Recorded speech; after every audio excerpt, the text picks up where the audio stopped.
It begins with a light, not a dazzling burst, not a thunderclap across the sky, but a quiet glow, pulsing far out at sea, where waves kiss rock and wind has no master. This light, perched high on a lonely tower, wasn't meant to dazzle. It was meant to guide. It was a promise in the dark, a silent reassurance to every sailor braving the North Atlantic that the world still had edges, and someone was watching over them. But then one day, the light didn't come. It was December 1900, just after Christmas. Cold, gray, biting winds swept across the Outer Hebrides. The sea was restless. The sky hung low, and the Flannan Isles lighthouse, which had shone without fail every night for a year, simply vanished into darkness. No beam, no signal, no explanation. First, the shipping lane that passed nearby didn't panic. Sometimes fog, sometimes technical issues. But days went by, and when the relief vessel Hesperus finally arrived to check on the men stationed there, they found only silence. 3 men had been stationed at the lighthouse. 3 experienced keepers, gone. No bodies. No footprints, no signs of struggle, just nothing.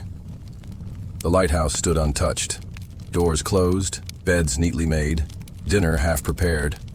One chair overturned, as if someone had left in a hurry, and the light, the great guiding light, cold and dark.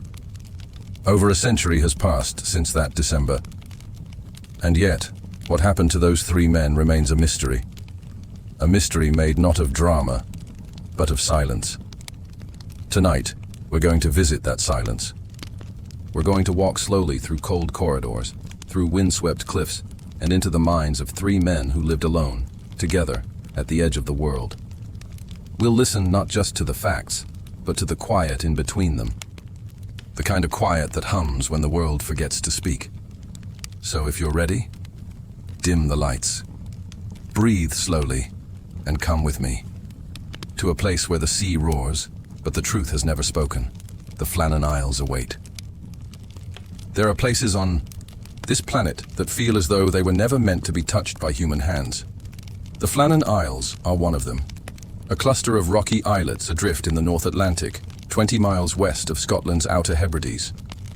Their Gaelic name, Naich Island and Flanach, has a softness to it. But the land itself is anything but soft.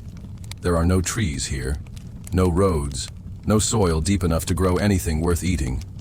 Just jagged cliffs, endless grass flattened by wind, and seabirds, thousands of them, nesting in crevices, crying out into a sky that never seems to settle.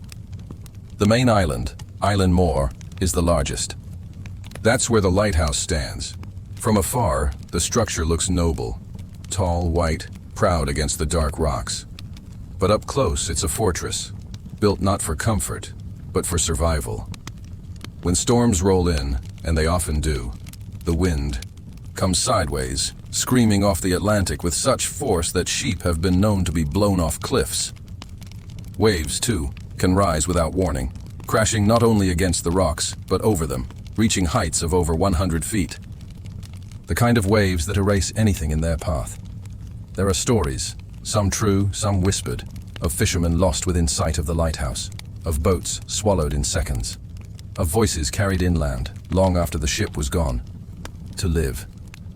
Here, even briefly, is to surrender your body to the elements, and your mind to something quieter, something more primal. Even the construction of the lighthouse, completed in 1899, was an act of near madness. Builders had to carve stairs into the cliff face, carry stones by hand, and wait weeks at a time for ships to bring supplies, if the sea allowed them to land at all. There is no natural harbor, just a narrow, treacherous inlet where longboats might dock if the wind behaves, which it rarely does. And yet, men were assigned here, always 3 at a time, to tend the flame, to maintain the logbook, to live as best they could in a place where even the grass bends in permanent submission to the wind. When you're here, you feel it. The vastness, the isolation, the absolute absence of anything human. It doesn't feel like you've reached the edge of Britain. It feels like you've left the world entirely. The Flannan Isles lighthouse wasn't just built, it was carved out of defiance. By the late 1800s, the Northern Lighthouse Board knew the danger this stretch of ocean posed. Ships vanished here. Lives were lost in silence. There was no warning. No signal, just fog, cliffs, and the cold. So in 1895, they began the impossible. They would build a lighthouse on Island Moor, on a rock that barely allowed a foothold, where the sea struck harder than anywhere else on the coast of Scotland. It took 4 years. 4 years of battling tides, of hoisting granite by hand up, steep cliffs, of workers stranded on the island for weeks, sometimes months, when the weather turned. The light itself was a marvel. 76 feet tall, with walls thick enough to withstand the wrath of the Atlantic. Its beam could reach 24 miles out to sea, powered by oil and precision clockwork. The lantern room, a glass crown atop the tower, turned slowly and steadily, its rhythm unbroken. Everything inside was mechanical, deliberate, and robust. The gears, polished weekly, the lenses, cleaned daily, the oil tanks, filled without fail. It had to be, because a single error, a missed winding, a dirty lens, a delay in lighting, the flame, could mean disaster for a passing ship. But the lighthouse was more than just a machine. It was also a home. At its base, carved directly into the rock, was a squat stone house, the living quarters for the keepers. Thick walls, small windows, and barely enough space for 3 men to move without brushing shoulders. There was a kitchen, a bunk room, a storeroom, and the winding staircase that led up round and round into the lantern. No privacy, no softness, no warmth, except what the coal stove could provide, and only when the wind didn't howl down the chimney and fill the room with smoke. There was no radio, no telephone, no contact with the outside world, except by ship, and even that, only when the sea allowed. Letters from home took weeks. Newspapers, when they arrived, were already old, and yet for all its coldness, the lighthouse had a presence. It pulsed with quiet routine, the tick of the clockwork, the hiss of the lamp, the scratching of pens in the logbook. It was a place of discipline, of vigilance, of control over the uncontrollable. 3 men lived here at a time, 3 men against the sea. They slept beneath the light they were sworn to tend, knowing that while the rest of the world turned in warmth and forgetfulness, they were the flame that kept ships alive, a single tower, a single beam, holding back the dark. They were not strangers to the sea. They were not weak men. They had to be strong, because the ocean didn't forgive softness. The 3 lighthouse keepers stationed at Island Moor in December of 1900 were each hand-picked. Each had experience, each had resilience, and each had, in some quiet way, learned how to live without comfort. James Ducat, the principal keeper, was the oldest of the 3, a man known for his calm, his steady hand, and his strict attention to routine. He was the type of man you wanted nearby when things went wrong, not for warmth, but for certainty. Thomas Marshall, the second assistant, was younger, ambitious, intelligent, but prone to quiet reflection. He'd been reprimanded the year before for storm damage under his watch, something that weighed on him deeply. And Donald MacArthur, the occasional keeper, was the outsider. He'd only been sent to Island Moor temporarily, to cover for a man on shore leave.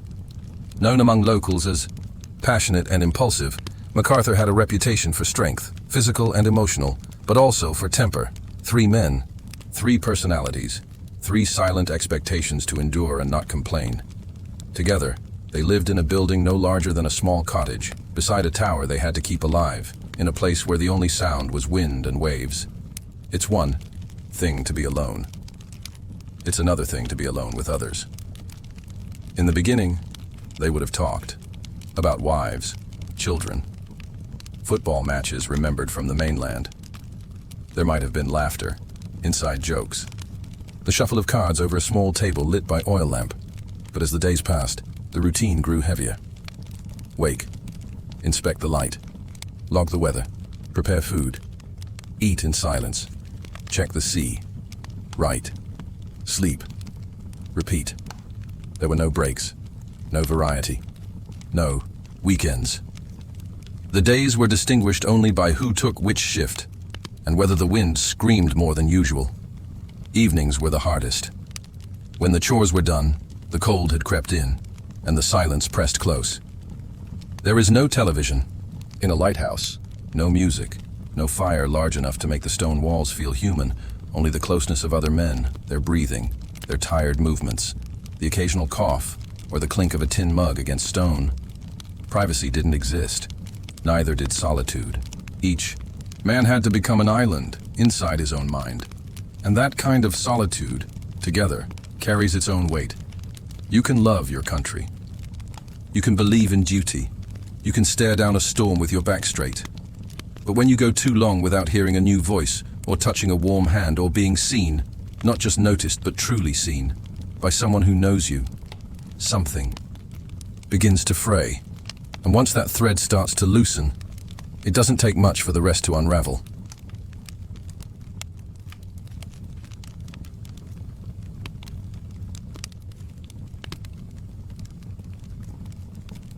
They called it a dwelling, but that word was generous.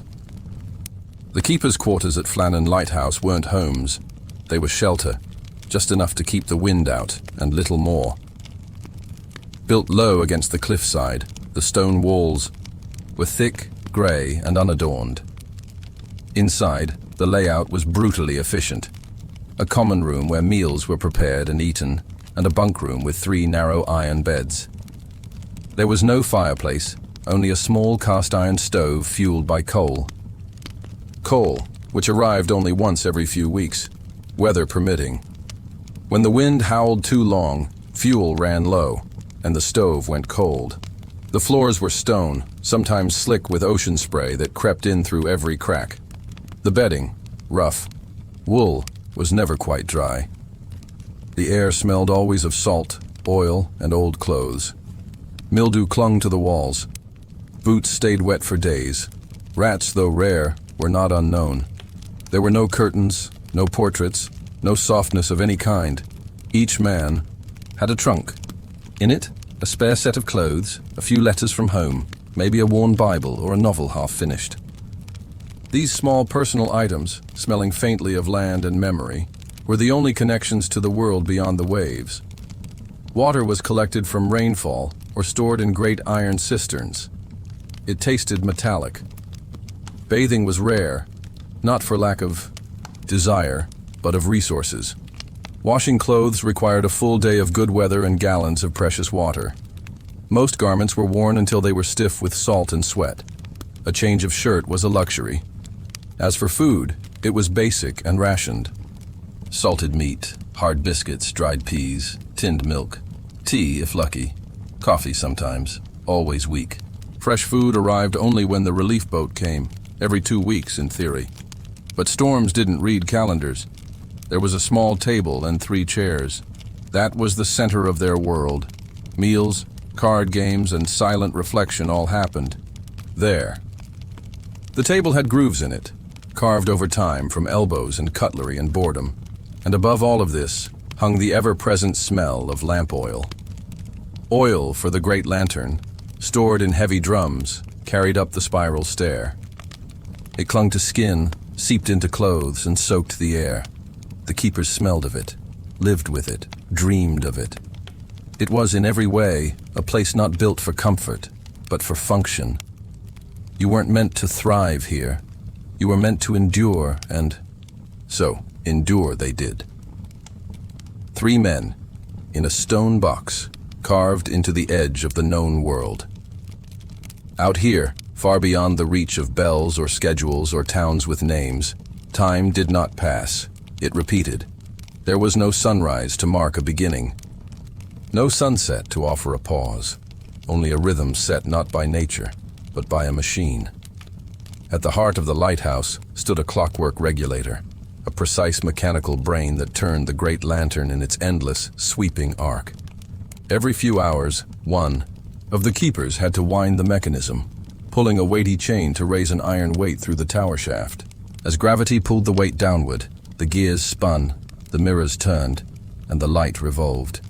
It was beautiful in its simplicity, and unforgiving in its demand. Miss a winding, and the light would slow, then stop, and a ship in the distance, trusting that pulse of safety, might drift too close to jagged rock. So the men became servants of the clock. Each keeper worked in rotating shifts, broken into 4-hour watches, day and night. It wasn't just about lighting the flame at dusk and extinguishing it at dawn. It meant tending the lamp, checking fuel levels, inspecting the lenses, recording weather conditions, and maintaining constant vigilance. The job was more than physical. It was ritualistic. Logs had to be filled out meticulously, with entries every few hours. Wind direction, barometric pressure, visibility, sea state, condition of machinery. Even their own actions had to be recorded. What they did, when, why. It was as if the men themselves were being measured alongside the wind and tide, and always, above them, the lantern turned. Slowly, patiently, like a heartbeat made of light. Inside the tower, the spiral staircase groaned under constant footfall. 160 steps, worn smooth by boots and oil.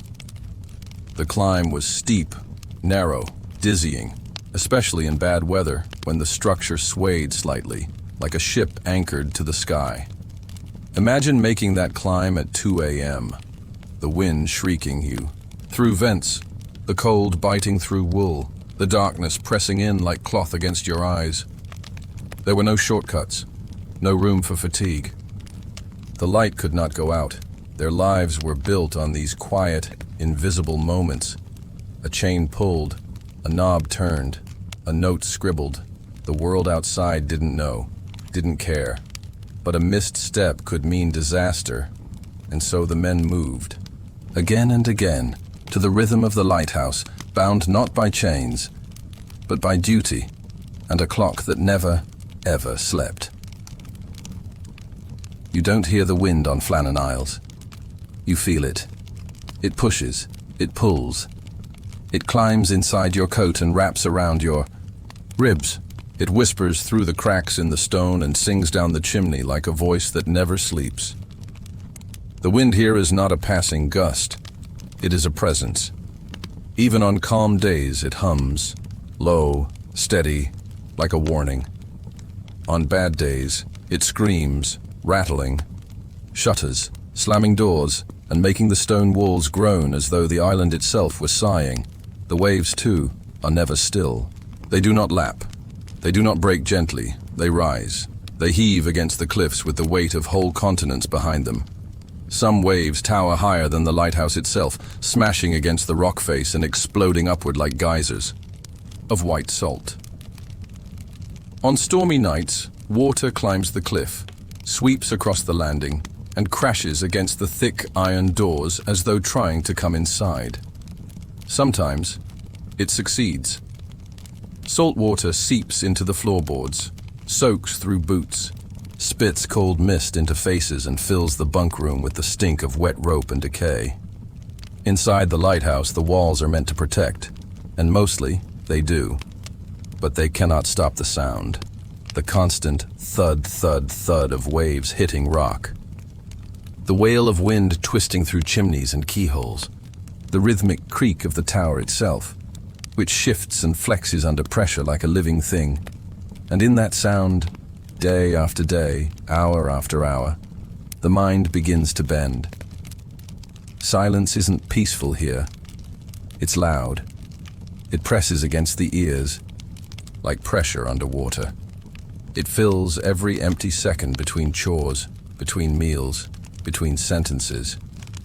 Some men get used to it. Others begin to hear things. A knock at the door that's never there. Footsteps in the stairwell, too light to be. Boots, a voice in the wind, calling a name no one remembers speaking aloud. But there are no ghosts here. Only nature, untamed, unrelenting. To live on the Flannan Isles is not to be isolated. It's to be surrounded by things too vast to control, too ancient to fear you, and too loud to ever truly leave you alone. The sea doesn't care that you are tired. The wind doesn't care that you are afraid. And the walls, eventually, stop feeling like protection. They start to feel like a cell. When a man is sent to live on an island of stone, far from roads, from voices, from anything that might resemble Home he brings very little, not because he doesn't want to, but because there isn't room. Each keeper assigned to Flannan Isles was permitted a single wooden trunk, small, heavy, marked with initials, perhaps faded by time and sea spray. Inside that box, everything personal. A second shirt, perhaps. An extra pair of woolen socks, a tin shaving kit, a comb, a small bottle of soap, its scent long faded, a book, maybe two. Often, a Bible. Sometimes a novel already read a dozen times, but read again because it was familiar, and there was comfort in knowing how the story ends. Some brought letters, old letters, folded and softened from handling, reread until the ink ran like a memory. From wives, mothers, children too young to understand why Papa had to go to the sea again. Some carried photographs, sepia-toned, stiff, often cracked at the edges. Faces smiling from another world, a world with grass and music and noise. James Ducat, the principal keeper, was known to carry a small leather notebook. He filled it with numbers, observations, and quiet reflections in neat script. It was not required by the Lighthouse board, but it was his. Thomas Marshall was fond of sketching. He sometimes drew the birds, puffins, kittiwakes, the distant gulls, that circled overhead as if they knew the men were out of place. Donald MacArthur, the substitute keeper, carried little. A heavy wool scarf from his wife, a pocket knife worn smooth from years of habit, and a small wooden cross carved by hand tucked inside his coat. There were also unspoken items, things the men carried not in trunks or pockets but inside, a worry for a sick child left on the mainland, a quarrel never mended, a memory too sharp to touch but too dear to let go. No radios, no music boxes, no clocks beyond the one that powered the light. And yet, these tiny possessions, insignificant in weight, became anchors, little reminders that they were still men, still fathers, still sons, still loved. When the nights were long and the sea howled, and the island shrank to a world of stone and oil and breath, they would reach for these things, not to use, but to hold. To remember who they were before the wind became their only companion. Because in a place that stripped away comfort, stripped away noise, the most valuable thing a man could carry was himself. When a man is sent to live on an island of stone, far from roads, from voices, from anything that might resemble home, he brings very little. Not because he doesn't want to, but because there isn't room. Each lighthouse keeper assigned to the Flannan Isles was allowed one wooden trunk, small, heavy, and usually marked with initials softened by salt and time. Inside were all the belongings that reminded them they were more than just men against the sea. There were second shirts, an extra pair of thick socks, a small shaving kit, and maybe a tin comb. Sometimes a bottle of soap, though the scent would be long gone by the second week. Most brought books, often a Bible, and perhaps a novel they'd already read 3 times, but would read again just to remember how stories were supposed to end. Some carried letters from home, creases worn soft, from reading, with careful handwriting from wives or mothers, written by candlelight miles away. Others carried photographs, stiff and faded, showing children too young to remember their faces. These items were not many, but they mattered deeply. They were the last warm things. James Ducat, the principal keeper, kept a small notebook. He wrote in it with neatness and calm, not because he had to, but because routine gave shape to the silence. Thomas Marshall brought sketching pencils and liked to draw the birds. MacArthur carried little, only a scarf his wife had knit, a worn pocket knife, and a small wooden cross. It was enough. There were also the things they carried that could not be packed. A worry for a sick child, a quarrel never resolved, a memory of spring. These were heavier than the oil drums and stayed longer than the storm. In a place where the wind howled and routine stripped away your name, these small objects, tucked into coat pockets and under pillows, became anchors to who they were before the sea tried to take that away. In a place where nothing changed, routine became sacred. The keepers of the Flannan Isles lighthouse followed a rhythm that was almost monastic. Time didn't feel like hours and minutes. It felt like repetition. There was no sunrise that meant freedom, no sunset that meant rest. Only duties, done in order. Done again. Mornings began early, usually with the wind already pressing against the walls. One man would rise first, pull on still damp wool, and climb the spiraling stairs to the lantern room. He'd inspect the lens, check the oil, and wind the great clockwork mechanism that turned the beam. It had to be done on time. Always. Breakfast followed. Tea made from stale leaves, bread soaked in water to make it soft enough to eat. Sometimes porridge, sometimes silence. Afterward came the chores. Someone checked the oil tanks, someone cleaned the stove, someone braved the cliffs to inspect the landing for damage. Afternoons were slower. Men wrote in journals. They reread letters. They sat near the window and stared out at a sea that stared back. They didn't talk much, not because they didn't like each other, but because there was nothing left to say. As night fell, the most important ritual began. Lighting the lamp. The wick was trimmed, the lens polished, oil filled, and then carefully the flame was lit. It caught slowly, like breath after a long dive. The beam turned, sweeping through the dark, reaching out, into the unknown. Dinner was quiet. Night watch was assigned. And then it began again. It wasn't just duty that kept them alive. It was the ritual of doing the same thing, the same way every day. Because once the pattern broke, the questions crept in. And in a place like this, questions had nowhere to go but inward. Storms on the Flannan Isles didn't arrive. They crashed. The sky didn't darken. It collapsed. And the sea, already angry, became something else entirely. It started with pressure, quiet at first. Then the gulls disappeared, and the wind rose with a sound like a scream held too long. Water climbed the cliffs, reaching places that should have been safe.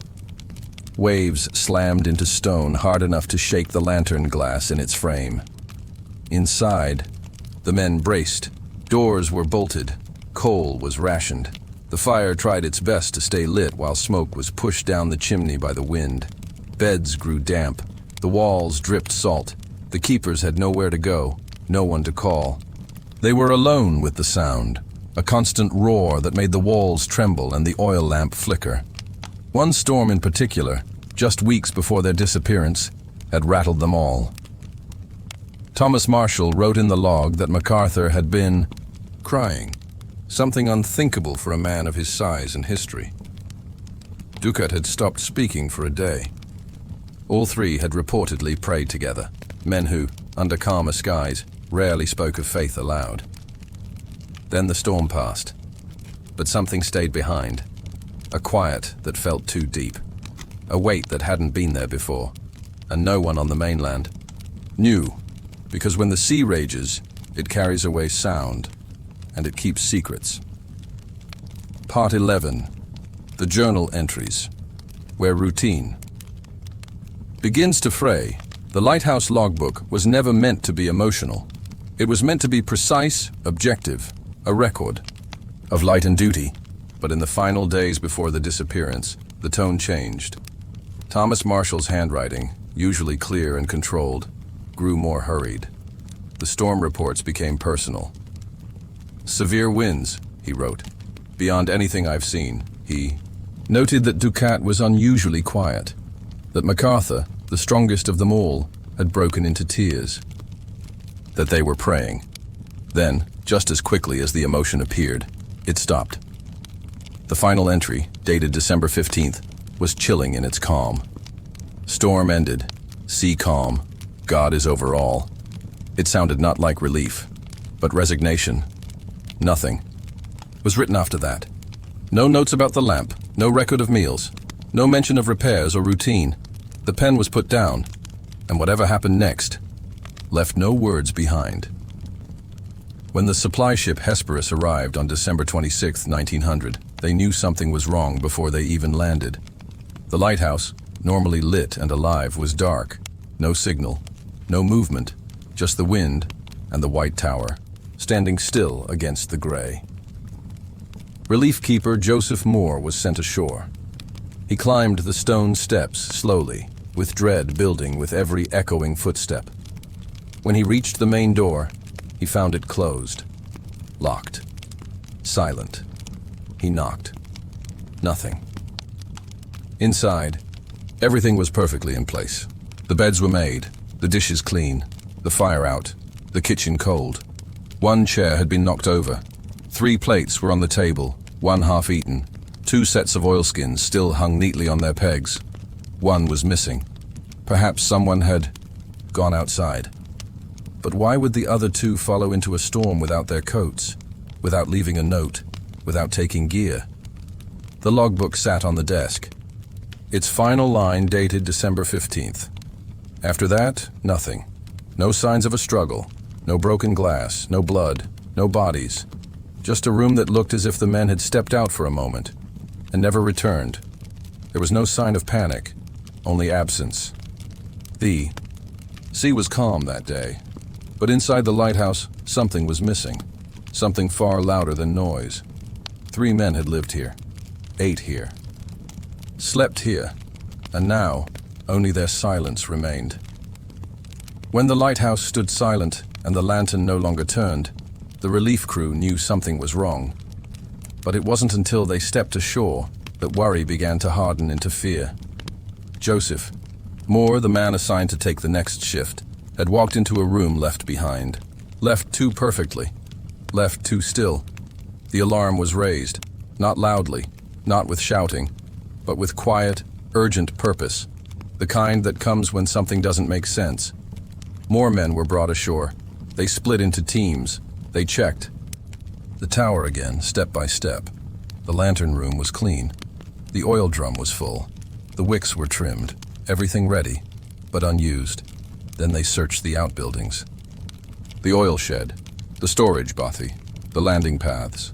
They looked along the cliffs, down the winding trail to the sea. And still, nothing. No footprints, no bodies, no torn clothing caught on the rock. Just wind and gulls and the endless crash of waves far below. They searched the west landing, where the sea struck hardest. There, the iron railings had been bent inward.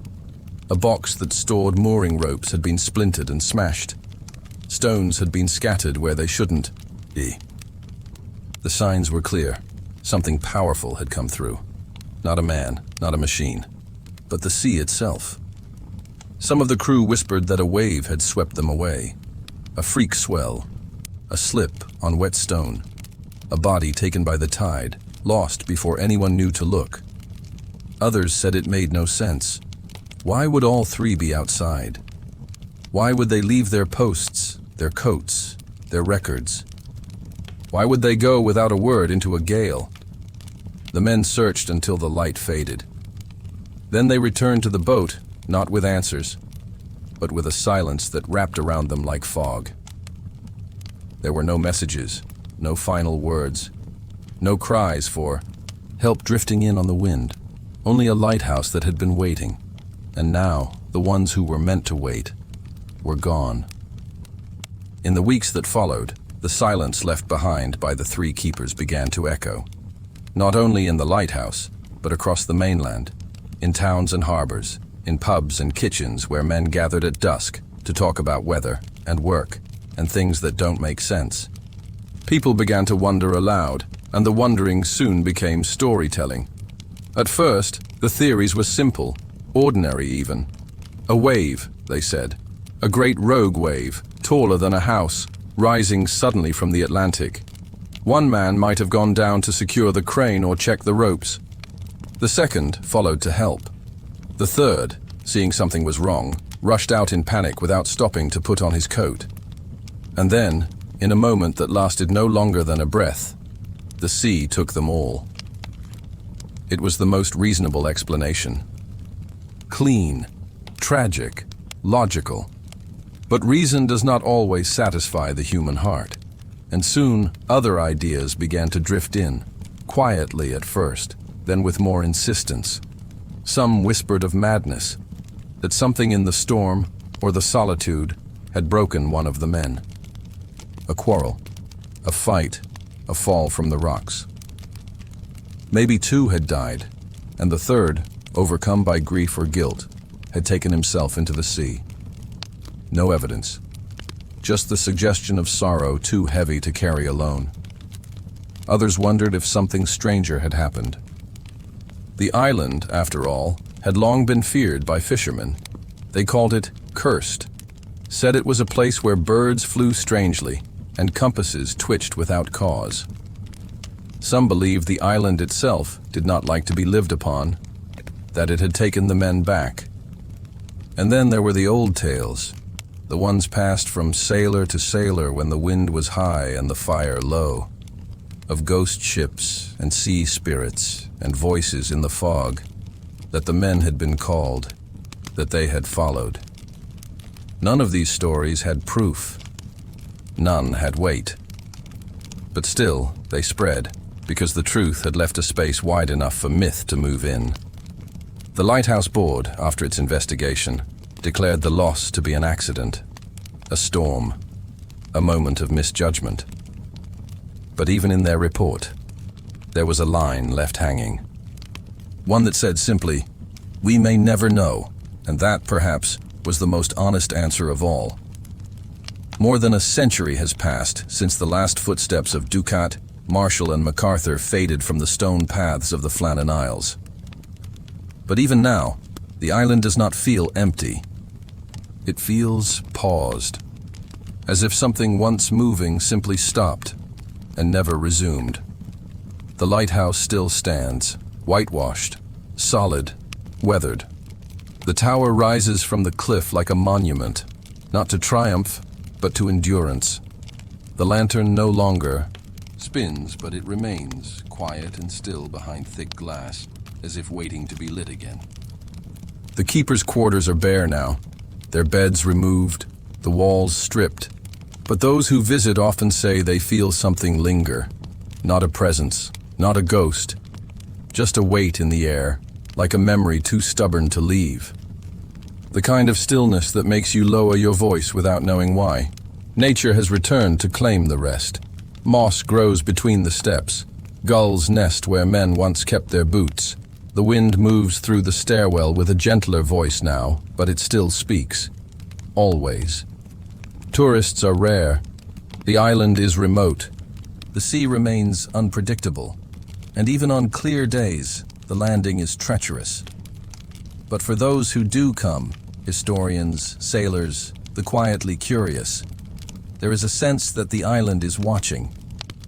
Nothing has changed, and yet nothing is quite the same. The stone paths are smooth now, worn by time rather than feet. The buildings are maintained but no longer lived in. There are no more oilskins hanging by the door. No porridge steaming on the stove. No light sweeping across the dark Atlantic to guide the way home. And yet, when the clouds roll in and the mist hugs the cliffs, it's easy to imagine three shapes walking the path. One ahead, two behind, each carrying out the day's duty, just as they did before the sea rose and the logbook stopped. On Flannan Isles, the past has not vanished. It has only grown quiet. In the days after the disappearance, as the investigation unfolded and headlines drifted across the country, someone from the Lighthouse Board came to collect the men's belongings. Their trunks were opened, their clothes were folded. Their books, their combs, their boots, all carefully packed. But among the oil-stained sweaters and pencil stubs, there were smaller things. Things not on any inventory list. Things that had not been meant for anyone else to read. There were notes, unfinished. Letters, tucked between pages, slipped inside jacket linings, left in drawers. One began simply, "My dearest Anna, the wind is cruel today." Another ended without punctuation. "If the weather clears, I'll try to find something for James's birthday. maybe a shell or a feather, something from the sea. There was a child's drawing, folded into the corner of Ducat's trunk. A house with a crooked chimney and a sun too large for the page. Underneath, in uncertain handwriting, "Come home soon, Papa." And a prayer card, worn at the edges, bearing no name. These were not documents. They were glimpses. Glimpses of lives stretched thin across water and time. Of fathers trying to stay connected. Of husbands reaching through the fog. Of men who missed things quietly and loved without needing to say so aloud. None of the letters had been posted. Perhaps they were waiting for the next supply run. Perhaps the words were never meant to leave the island at all. They were gathered gently, returned to families who read them in silence, who touched the paper and tried to hear the voice behind the ink, who looked for meaning in what was left behind, because the truth had gone with the tide. The lighthouse kept its logbooks. The board filed its reports, but the real records, the ones that mattered most, were these. Words never sent, thoughts never finished, proof that even in the loneliest places, love travels quietly and leaves a trace. After the disappearance, the Flannan Isles lighthouse stood quiet for a time. The light, which once swept faithfully across the sea each night, had gone still. And in its stillness, something shifted. Not just in the tower itself, but in the minds of those who had sent the men there, those who had waited for them to return, and those who now had to decide what came next. Eventually, another crew was sent. Not because the mystery had been solved, or because the fear had lifted, but because the light could not remain dark forever. There were ships out there, lives that depended on the slow, steady rotation of a beam cutting through the night. And so 3 more men were chosen. Men who had not known Ducat, Marshall, or MacArthur, but who had read their names in the report, who had heard the stories in whispers, who had packed their trunks anyway. When they arrived, the island looked just as it always had. Stark, remote. The grass still bent in the same direction. The gulls still circled, unbothered. The sea still spoke in deep, slow breaths against the rocks. But inside the lighthouse, something was different. The air seemed to hold its breath. The stairwell echoed more than it should have. And though everything had been cleaned and repaired, there was a feeling, faint, but impossible to name, that the place had not fully let go of the ones who came before. Still, the work resumed. The oil was topped up, the mechanism checked, and then, on a gray afternoon with wind curling around the tower, the flame was lit once more. It rose carefully, flickering at first, then steady, as if unsure whether it was truly welcome. The lens turned, smooth and slow, sending its arc of light out across the sea in silence. From the mainland, no one could tell that anything had changed. The light was back. The beam was reliable. But for the men inside, there was a difference that could not be explained in any logbook. It showed itself in the way they paused before climbing the final steps at night. In how they glanced over their shoulders when the wind knocked against the shutters. In how they wrote their entries with a kind of quiet caution. Over time, the lighthouse was automated. The final human hands left the island. The flame became a bulb. The routine became a system. And yet, even now, the light still turns. Alone, but faithful. And some say, if you stand far enough away on a calm night and watch the beam pass across the black water, you might feel it too. Not fear, not sorrow. Just the quiet persistence of something unfinished, something still watching, something that never stopped. In the long years that followed the disappearance of the 3 lighthouse keepers, the Flannan Isles slowly returned to what they had always been: quiet, isolated, shaped by salt and sky. But those who sailed nearby, or watched from the far edges of the Hebrides, often spoke of a feeling they could not quite name. It wasn't fear, exactly. It was more like being watched, not by eyes, but by the island itself. The sea around Flannan has its own mood, It doesn't roar loudly unless it must. Most days it simply breathes, rising and falling in steady motion, whispering through rock crevices and against the stone landings with a rhythm so constant that it disappears into the background. But sometimes, without warning, that rhythm shifts. The water grows darker, the waves lift in unusual patterns, and the air seems to hold something that hasn't been said.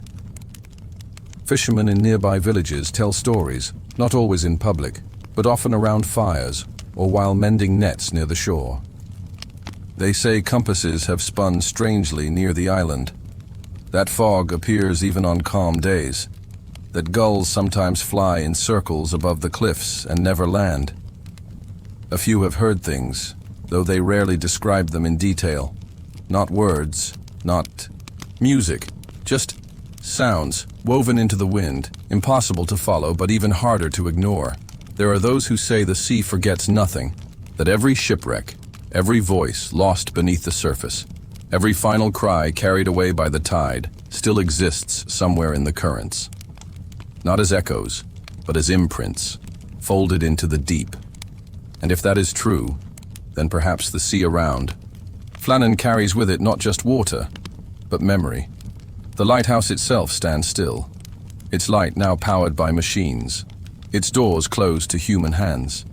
And yet, at certain hours, when the sun is low and the mist clings gently to the rocks, some visitors have claimed to see movement inside the lantern room, a shadow leaning briefly, then gone, or the shape of someone on the steps just out of reach.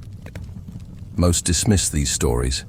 They say it's the mind playing tricks, a mixture of weather and imagination. But still, the stories remain, soft, repeating. Passed from one person to another, not to frighten, but to remind. Because the Flannan Isles are not empty. They are full of wind and time and something that refuses to let go. And in the space between waves, the sea remembers.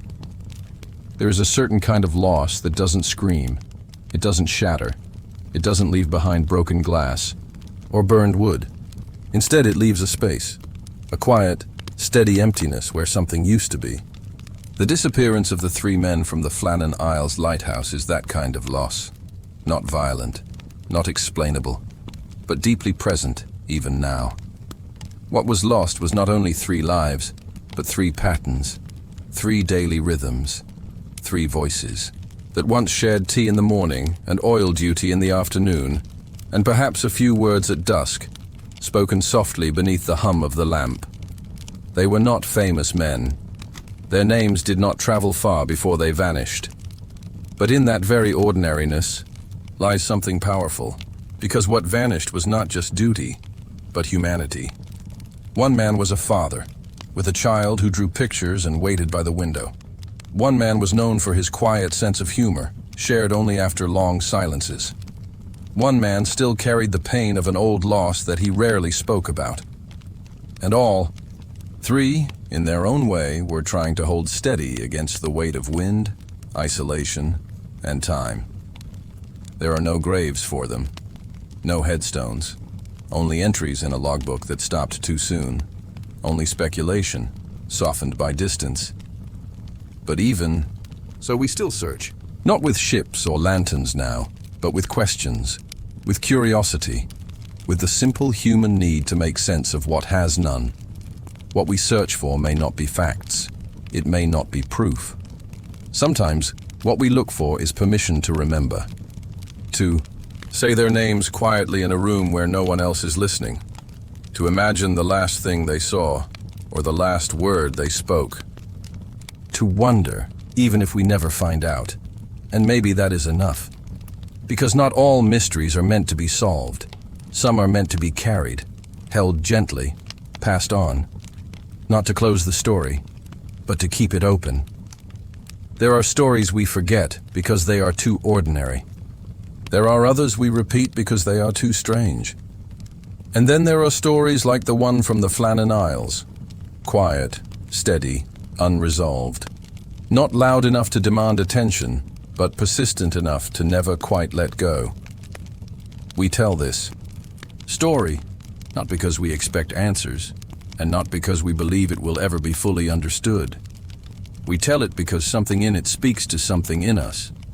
The idea of three men, steady, disciplined, ordinary in the best way, going about their tasks, keeping light for others, and then vanishing without a trace, touches something deeper than curiosity. It touches longing. It touches fear. It touches the place in each of us that wonders what it means to be seen and what it means to disappear. The lighthouse was meant to guide others. It was never meant to become the center of a mystery. But perhaps that is what makes this story linger. Because even now, when ships pass by and see the light sweeping across the sea in its slow, faithful arc, they are seeing the echo of a task that someone once did with his own hands, and the silence that came after that hand was no longer there. We tell this story to remember that even those who are forgotten in headlines are not forgotten in time. That a man who cooked porridge on a Tuesday morning, who trimmed the wick of a lantern, who stared out at the horizon wondering about the weather, matters, not because of how he died, but because he lived. In the end, it is not the mystery that holds us. It is the humanity. 3 men, 1 tower, a light that kept turning, and a sea that never explained. So we tell the story again. Not to solve it, not to tame it, but to sit with it, to breathe alongside it, to let it become part of our quiet hours, just as it became part of theirs. And when we reach the final word, we leave a space, the same kind the island left, not for answers, but for memory.